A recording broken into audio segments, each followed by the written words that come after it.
नक्श, प्लीज यहाँ तमाशा मत करो, छोड़ो उसे। हाथ किस पे उठाया तूने? अपनी औकात भूल गया क्या? पूछ अपनी बीवी से, तुझसे प्यार करती भी है क्या? वो मुझसे प्यार करती है या नहीं उससे फर्क नहीं पड़ता, मैं उससे बहुत प्यार करता हूँ। नक्श, हाथ जोड़ रही हूँ, प्लीज प्लीज मेरे लिए छोड़ दो विहान को। नहीं अनिका, आज मेरे हाथों से इसका अंत होगा। अनिका ने नक्श की आंखों में इतना गुस्सा पहले कभी नहीं देखा था। उसके सर पर जैसे खून सवार हो गया था। लेकिन जैसे ही अनिका से उसकी नजरें मिली, अनिका की आंखों में डर देखकर नक्श ने फौरन विहान को छोड़ दिया। तभी मैम्बो अंकल ने कहा, तुझे इस पार्टी में बुलाना ही एक गलती थी। पता नहीं भाई साहब ने कैसे अनिका की शादी तुमसे करा दी। तुझे तो यहाँ से लात मार के निकालना चाहिए। सही कहा, बिल्कुल वैसे ही मैम्बो अंकल जैसे भानुशाली ग्रुप के ऑफिस से आपको निकाला गया था।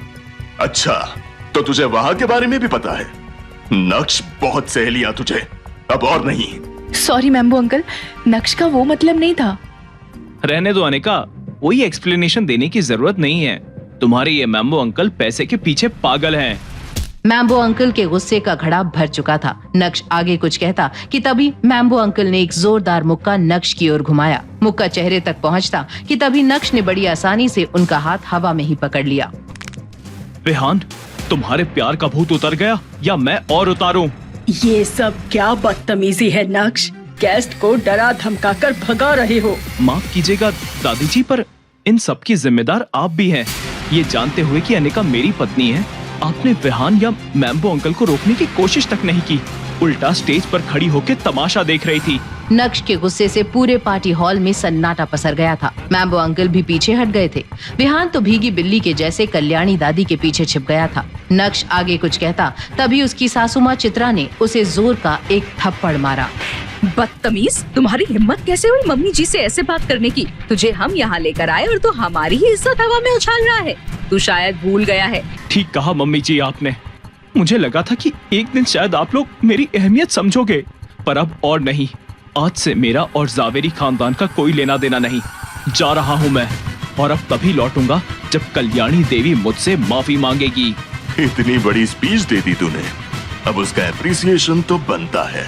पीछे देख अपने नक्श, आज तेरी सारी अकड़ ना निकालती तो मेरा नाम भी नवीन जावेरी उर्फ मैम्बो नहीं। नक्श ने जैसे ही पीछे मुड़कर देखा, 50 से 60 आदमी हाथ में रॉड और चाकू लिए नक्श की ओर दौड़ते आ रहे थे। उनके पीछे से एक 50 से 55 साल का सफेद दाढ़ी और काले कुर्ते में एक आदमी शेर की तरह आ रहा था। उसकी मौजूदगी से सारे हॉल में खौफ की लहर दौड़ गई। इरफान भाई, इस शहर में आपके रहते हुए कभी किसी ने मुझे हाथ लगाने की कोशिश नहीं की, लेकिन आज मुझ पर हाथ उठाने की जुर्रत करी।